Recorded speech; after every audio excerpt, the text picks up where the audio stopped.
রচনা প্রতিযোগিতা, সেই সুসংবাদটাও আমি দিতে চাই এখানে। এই ক্লাবের ভিতর থেকেই আমাদের দুইজন ব্যক্তি যিনি যারা 1, 2, 3-এর ভিতরে অবস্থান করছেন। প্রথম এবং তৃতীয় এই জুনিয়র ফ্রেন্ডস সিনিয়র জুনিয়র ক্লাবের ভিতর থেকে তারা রচনা প্রতিযোগিতা উত্তীর্ণ হয়েছেন।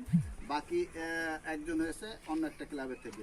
এইটা হলো এই ক্লাবের জন্য একটা গৌরবের বিষয় এবং আমাদের জন্য পাশাপাশি আমাদের জন্য গৌরবের বিষয় এই কারণে যে আমরা এই ক্লাবটাকে আমি যতদূর দেখেছি আমাদের শিক্ষিত ছেলেপেলে বেশি এটার ভিতরে আমি যতদূর দেখেছি এখানে। সেই শিক্ষিত ছেলেপেলেদের যে মূল্যায়ন, সেই মূল্যায়নটাও তাদের লেখনীতেও ফুটে উঠেছে এবং তাদের সামাজিক যে কর্মকাণ্ড, এই কর্মকাণ্ডগুলোও প্রশংসা যাবে। আমাদের আজকে যে সমন্বয় সভা ছিল, সমন্বয় সভায়ও ইউনুস স্যার বলেছেন যে এই করোনাকালীন সময়ে আপনাদের যুব ক্লাবগুলো যেসব সামাজিক কর্মকাণ্ডগুলো করে সেই কর্মকাণ্ডগুলো আমাদের আপডেট করার জন্য সেটা ভিতর থেকে হয়তো সে বিভিন্ন ক্লাবগুলোকে বলেছিল, গত বছরও বলেছিলেন যে পুরস্কৃত করবেন। সেটা আমাদের পাওনা আছে। সেটার ভিতরে আমাদের বিডিএস যে পেপারের একটা যুব ক্লাব, সে এটা কি প্রথম হয়েছিলেন এবং অনুশীলন আর একটা হলো আলো ফুটবে। এই 3টা ক্লাবকে গত বছর বেছে আমাদের কার্যক্রমটা খুব হাইলাইটস হয়েছে মোটামুটি। কিন্তু আপনারাও গত বছর করেছেন, কিন্তু আপনারা সেইভাবে আমাদের প্রচার ছাড়া আপনারা করেছেন, যেটা কম ছিল, যোগাযোগটাও কম ছিল।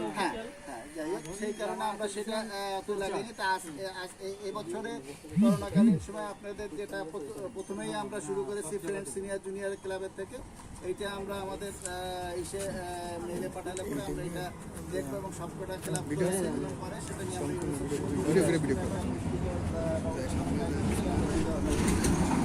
সবাইকে ধন্যবাদ জানাচ্ছি। বিশেষ করে সভাপতি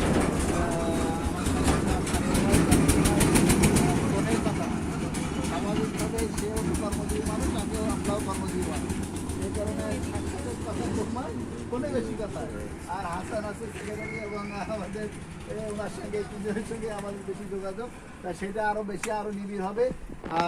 এবং আগামীতে আমরা চেয়েছিলাম যে এই বছরের ভিতর থেকেই আপনাদেরকে আমরা আমাদের নিমন্ত্রণ করার জন্য, যদিও কাগজপত্র কিছু ত্রুটি থাকার কারণে আমরা এখন সম্পূর্ণ করতে পারি নাই।